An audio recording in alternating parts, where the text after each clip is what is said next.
صدور ذوي الإيمان بالهدى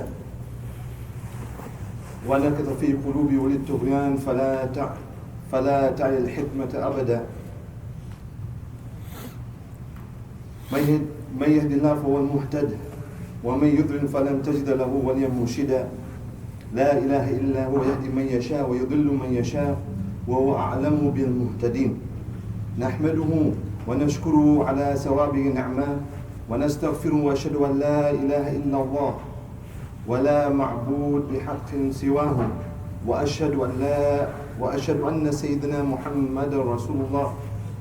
اللهم صل وسلم على سيدنا محمد وعلى آله وصحبه والتابعين. أما بعد، فيا عباد الله، أوصيكم ونفسي أولا بتقوى الله تعالى وطاعته. لقد فشت المعاصي في أبناء الإسلام فنعمة القسوة والتضليل، وسرى سمها إلى بواطن القلوب حتى أصبحت إلى الخير لا تميل. وجار الجار على جاره وتعاظم الغني بديناره وتتاول العزيز على الذليل. ونسوا قول الجبار سنستدرجهم من حيث لا يعلمون وأملي لهم إن كيدي متين. وشاع بينهم نقص في الميزان والمكيال، ووقع الغش في البيع والشراء وسائر الأعمال، وكثر الاعتداء بالقتل والسرقة والاغتيال، وفشت الغيبة والنميمة، والله عليم بالمفسدين. وعم اللواط والزنا والخمر والميسر والربا في جميع البقاع، وذاع الفساد وتم الزور والغدر والاحتيال والخداع، وضاعت بينهم الأموال في سبل المحاماة والخصام والنزاع، وكثر بينهم الاغتصاب بالحقوق ظلما وعدوانا، والله عليم بالظالمين. وعن أبي أمامة رضي الله تعالى عنه قال رسول الله صلى الله عليه وسلم: أنا زعيم ببيت في ربة الجنة لمن ترك المراء وإن كان محقا، وبيت في وسط الجنة لمن ترك الكذب وإن كان مازحا، وبيت في أعلى الجنة لمن حسن خلقه. My respected brothers and elders and sisters,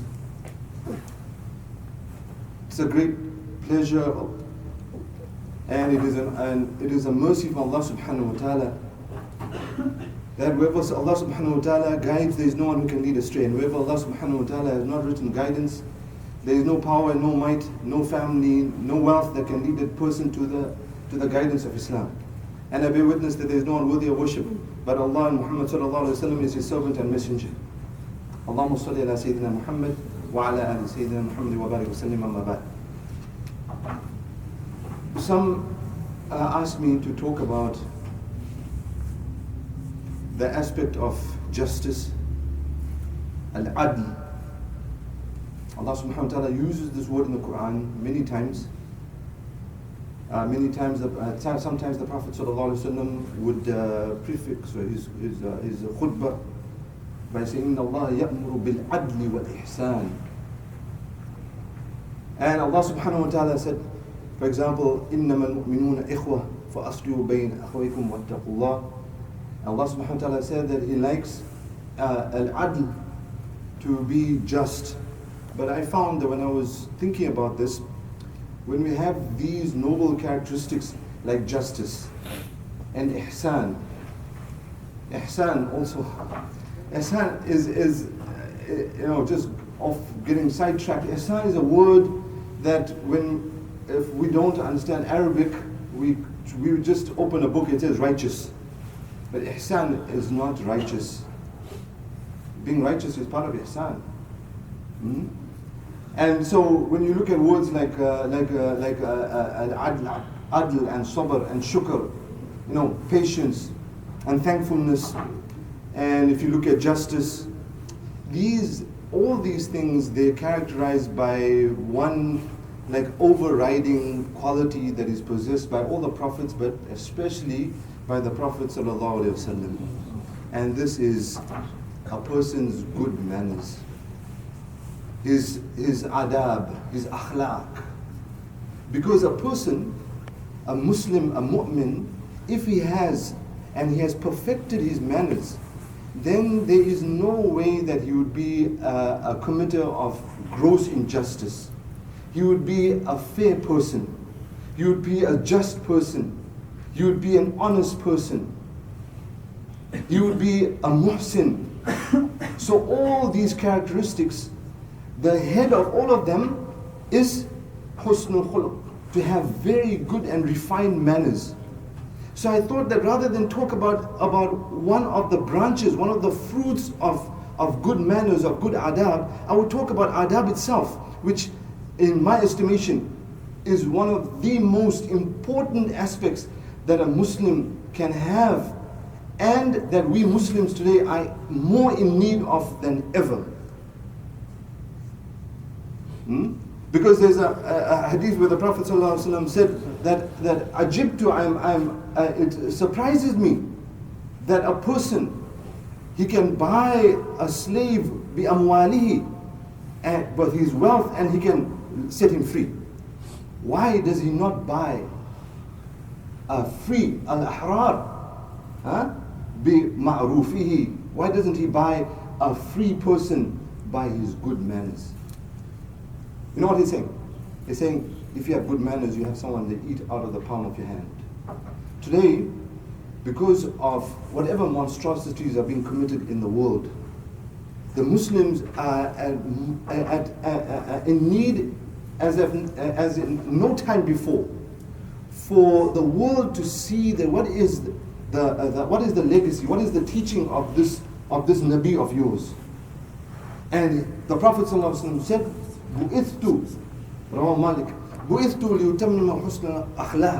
I was sent to perfect good manners. So when you say Inna Allah yuhibbul muhsinin, coming back to al-ihsan, right? Al-ihsan, we always say righteous. Actually, al-ihsan comes from the Arabic word, the root husn, al-hasin, something that is beautiful. And so, how do you say Inna Allah yuhibbul muhsinin, al-ihsan, al-muhsin? And what does it have to do with beauty? I'm a bit lost for words because it's the Arabic language, you see. And we have to study, we have to take this language of the Quran. Allah subhanahu wa ta'ala revealed the Quran in Arabic. And the Arabic language has some fineries and depths which we can't just pick up from translation. We cannot pick up. For example, and just bear with me, I'm a bit off on a tangent, but if you take the Arabic language, it starts with just 3-letter words, you know, the roots, like husn. But ihsan and muhsin, these are derivatives from the word husn. Now when you take a 3-letter word, root, and then you start to manipulate it a little bit, it changes its meaning. You see? So a muhsin, in the bab of if'al, right? Ihsan, it takes this husn, takes the verb, and it makes it an active, it makes it something, and it turns it into a meaning where it's been actively procured or undertaken. So for example, when Jibreel alayhi salam came and he asked the Prophet sallallahu alayhi wasallam, وَمَا الْإِيمَانِ وَمَا الْإِسْلَامِ, those all come from the same case. And in Arabic we say bab if'al, meaning that it is done proactively. So when you say ihsan, it means a person who's actively going out and he is producing beauty. If you want to put a one word, it is a beauty producer. So when Allah subhanahu wa ta'ala says, Inna Allah yuhibbul muhsinin, you open a translation, it says, Allah loves the righteous. That's okay. But it actually, literally, in its finery, it means Allah subhanahu wa ta'ala loves the beauty maker. Meaning that the follower of Muhammad sallallahu alayhi wa sallam, and nay, ihsan, the Khalifa on this earth, his characteristic is, yes, not Salah, Zakah, Sawm, Hajj, but the Prophet ﷺ said, I came to make you beauty producers, so that when a people see you, when they see your adl and your justice and your fairness and your tolerance and your forgiveness and your patience and your thankfulness, all these characteristics, you don't have to say much and they become enamored. Who are you? I am a Muslim.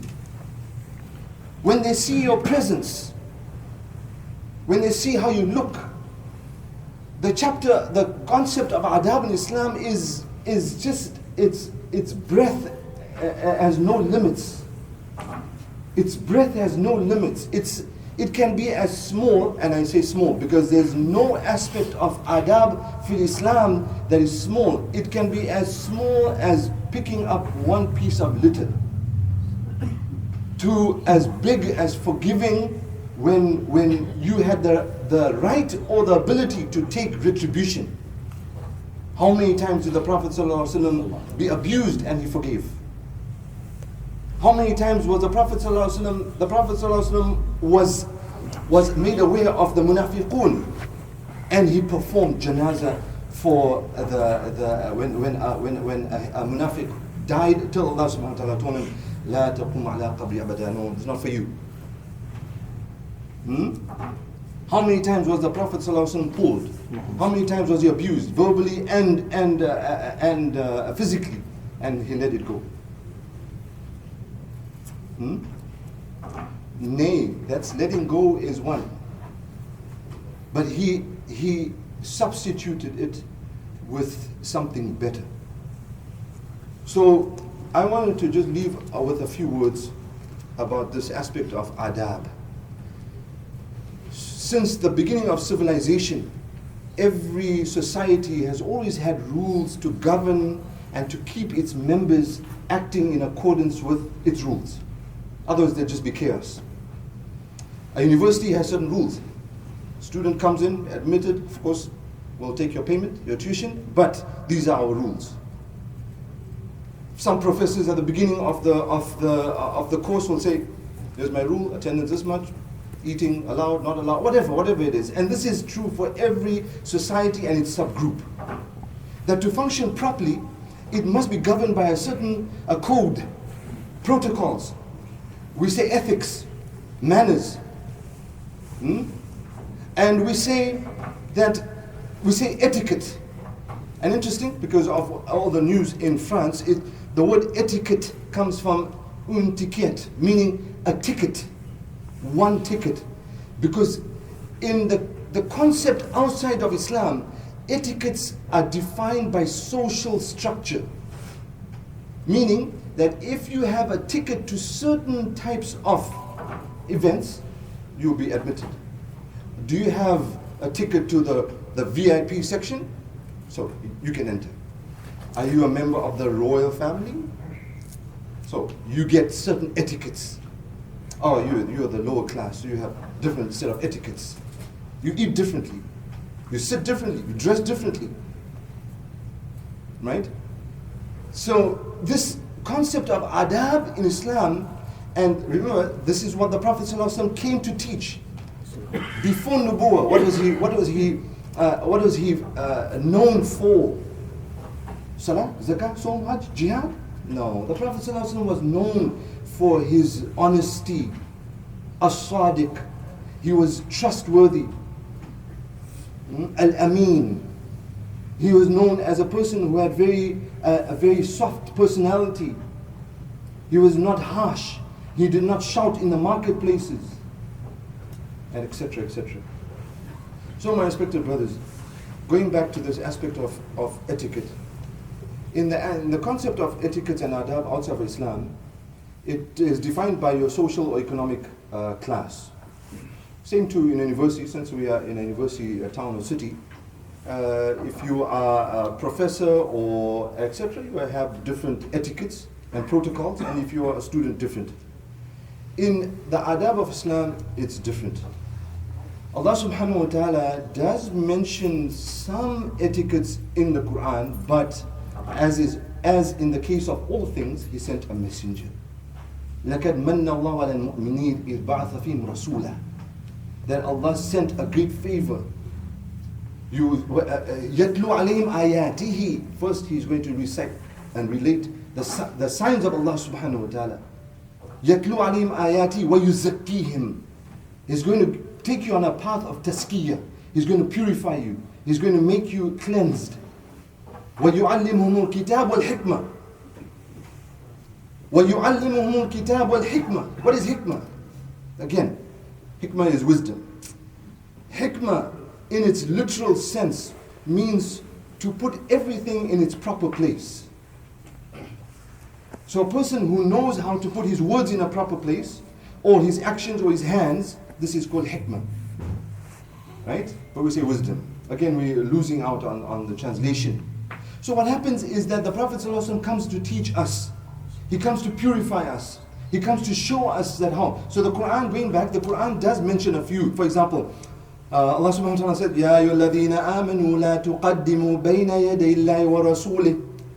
Or you believe, don't go ahead of the Prophet. So we learn, okay. But those verses are not abrogated, so we know, for example, if our father or our elder is speaking, we don't jump in, we don't walk ahead of him, we don't, etc. We don't. Allah subhanahu wa ta'ala said, يَا أَيُّهَا الَّذِينَ آمَنُوا لَا تَرْفَعُوا أَصْوَاتَكُمْ. Don't raise your voices, don't shout. So in Luqman, Allah subhanahu wa ta'ala is showing Luqman al-Islam giving his son advice about etiquettes. Don't walk on the earth like you are some, The Prophet ﷺ told us about humility, how to be humble. In a society where humility is a lost quality. How many times you hear students say, how did you do? Oh, I nailed it. Because the humility and the attachment and bringing everything back to Allah subhanahu wa ta'ala is missing. So in the characteristics of a mu'min is this thing called husnul khuluq, to have very good manners. And this is definitely lacking. It's not only in one or two masajid, it's generally in the ummah. Our manners are woefully bad. And why this is important is because we may think that something is small. We may think that, okay, double parking, and if you did, it's not about you. If we double park, it's a small thing.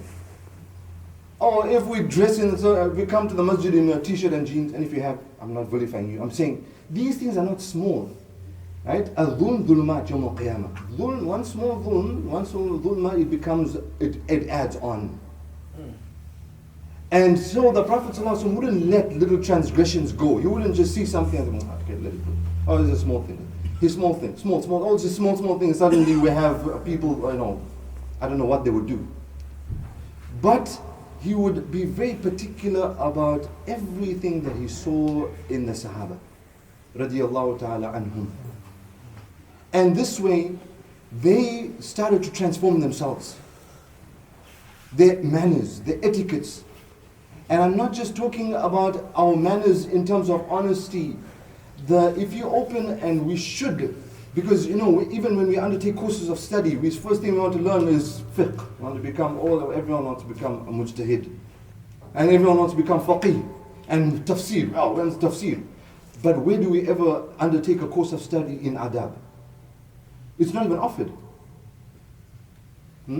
Adabul Islam or shakhsiyatul mu'min. These, how to conduct yourself. And so it's not just about the rituals of salah, zakah, som, hajj, which are very important, of course. But the aspect of adab, it encompasses a Muslim's entire life, from his dress, his speech. If you were to take your cue from how things happen, in this society, you'd be shocked. If you open any interview or discourse on some of these really ignorant channels, you see one person shouting over another, and this has permeated to our cultures and our lands as well. The Muslim countries, where one person speaks, another guy speaks over him, and everyone's just I better just say something and speak over him. And yet, the Prophet ﷺ said that it is an act of chivalry that you let another person finish his speech. That you just listen. And many times, by the way, you listen and he'll just confirm his own ignorance. But when I took speech 101, it was interesting. Not many things stuck, but one thing that did stick is that the professor said that in American speech pathology, we always use the word and he's saying this is because you don't want to have a break in your sentence lest someone else jump in, You're having a conversation and you better just fill everything, so you just go and make sure that no one jumps in. And the Prophet, if you look at his teachings on speech alone, right? I'm not talking about counting your words, and just, for example, he said that you just let him finish. And he would never interrupt any person. For example. And what type of words should we use? If we listen to our children and we listen to them and they use certain words which the society is normal, but our deen says no. And in our masjid, we have daily, what we call a daily madrasa. The children come and they learn.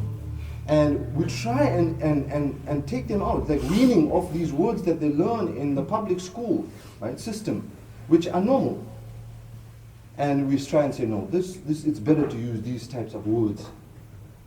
The Prophet ﷺ, for example, if someone instigated him, he wouldn't quickly, he wasn't a reactionary person. Someone did something, he did something. Rather, he would just wait. And this is a sign of great strength. Ash-shadid. Not that you can pin someone down, that you're a wrestler, you put him down. That. And he said, Ash-shadid, that you can control yourself in the ghadab. You're angry, you are able to control yourself. And on. So, my respected brothers, Adabul Islam is an all-encompassing aspect of our lives. And I had mentioned that the Prophet ﷺ said in this hadith that I will guarantee in different places in Jannah. And then he said, I'll guarantee in the highest form of Jannah. وَبَيْتٍ فِي عَلَى الْجَنَّةِ, a person who لِمَنْ حَسَّنَ خُلُقَهُ, the one who beautifies his manners. So he said, I guarantee a person, Rawahu Abu Dawood, that a person who tries to undertake a course where he wants to perfect his manners. Adabul Islam is all-encompassing. It encompasses our rituals, and as well as how we conduct ourselves in our homes, how we dress, how we talk, how we listen. There are certain things we are not allowed to listen to. There are certain things we are supposed to see and not see. And there are certain things that we do in our business. Do you know the Prophet ﷺ said that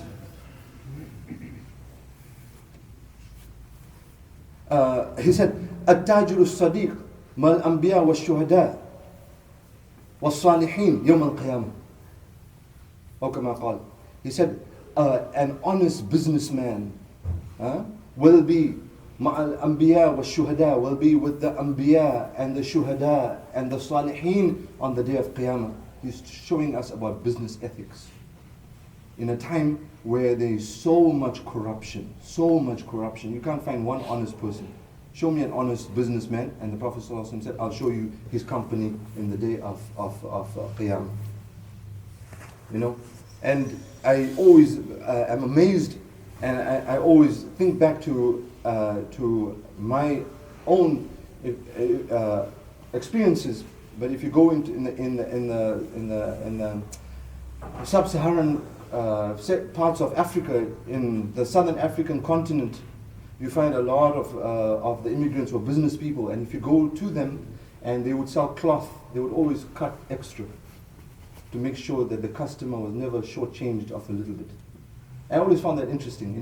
They weren't were very learned people, but they were honest business people.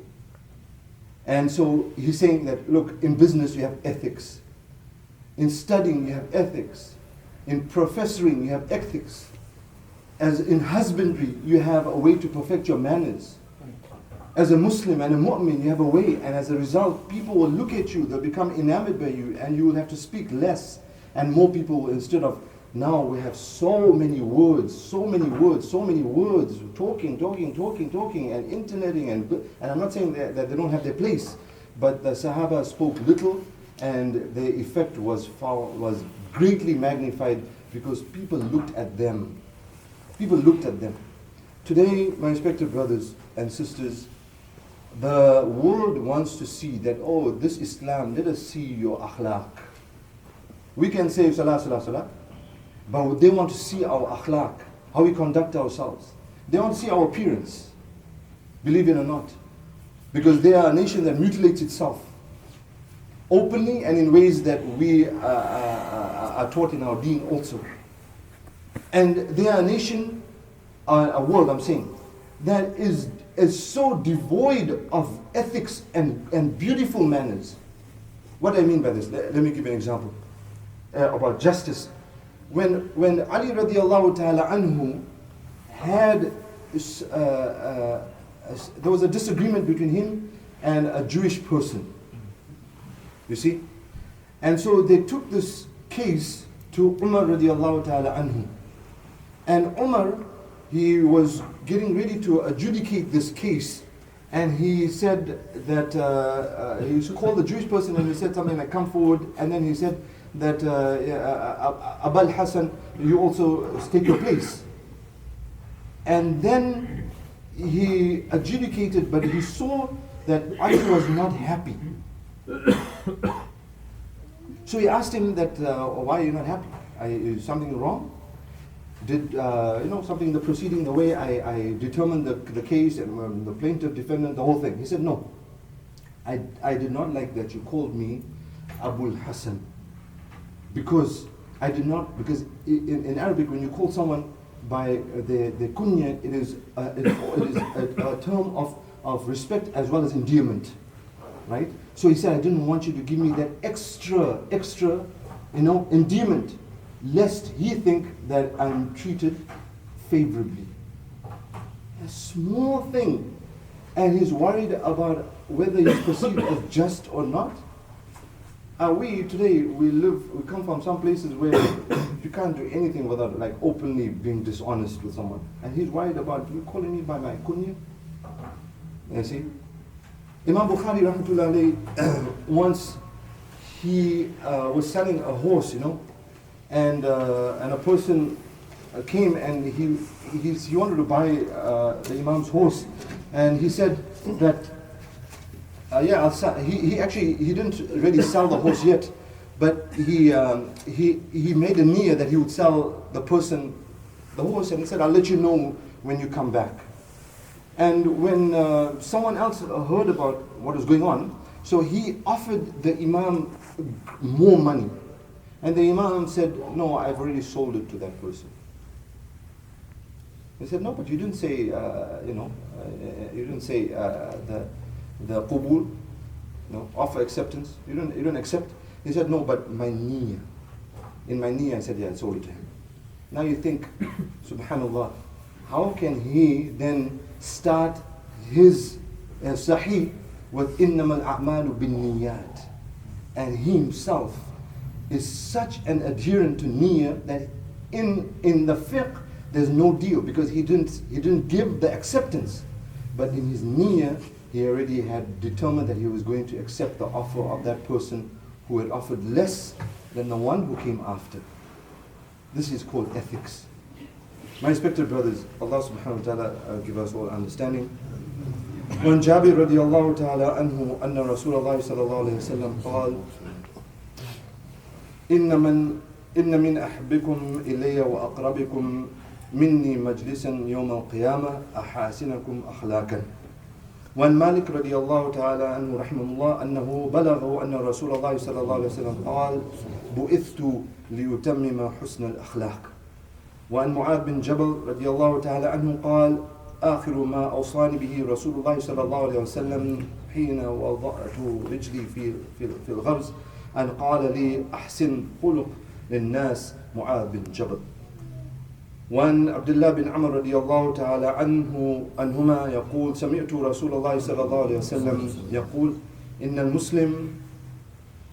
المسلم المسدد يدرك درجة الصائم القوام بآيات الله بحسن خلقه وكرم ضريبته. بارك الله لنا ولكم في القرآن العظيم. ونفعنا وإياكم من الآيات والذكر الحكيم فاستغفروه إنه هو الغفور الرحيم.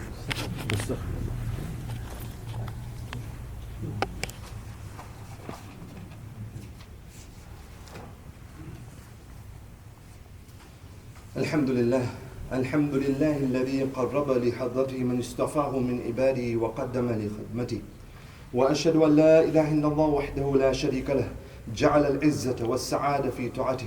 وأشهد أن سيدنا محمدا عبده ورسوله الذي كان كثيرا ما يسأل الله أن يغفر لأمته. اللهم صل وسلم على سيدنا محمد وعلى آله وأصحابه ما أخلص لله المخلصون. أما بعد، فيا عباد الله، أحسن من عمل الناس بالمعروف والإحسان واللين، وما أشقى عبدا نزيت من قلبه الرحمة والشفقة فسلك فيها في سبيل المجرمين وفارقها وجميع الخلق عليه ساقطون. فاتقوا الله عباد الله وصلوا وسلموا على من أمرتم بالصلاة والسلام عليه عموما بقوله تعالى ولم يزل قائلا عليما إن الله وملائكته يصلون على النبي يا أيها الذين آمنوا صلوا عليه وسلم تسليما. اللهم صل وسلم على سيدنا محمد وعلى آله وأصحابه أدل ما كان وما يكون. فعليكم بطاعة الله وكثرة الصلاة على صاحب الكتاب والسنة. فقد قال صلى الله عليه وسلم من صلى عليه صلاة واحدة صلى الله عليه 10. اللهم إنا نسألك أن تعز الإسلام يا من برحمته على عباده تفضل. اللهم وفقنا لطاعتك وخدمتك وما تحب وترضى. اللهم نقي قلوبنا من الحقد والحسد والطمع والبغضاء والمعادة اللهم أحسن ختامنا وتوفنا على كلمة لا إله إلا الله محمد رسول الله. اللهم حرر مسجد الأقصى من براثن اليهود يا رب العالمين. اللهم اغفر لنا والمؤمنين والمؤمنات والمسلمين والمسلمات الأحياء منهم الأموات إنك سميع قريب مجيب الدعوات. عباد الله، إن الله يأمر بالعدل والإحسان وإيتاء ذي القربى وينهى عن الفحشاء والمنكر والبغي يعظكم لعلكم تذكرون. أقيموا الصلاة.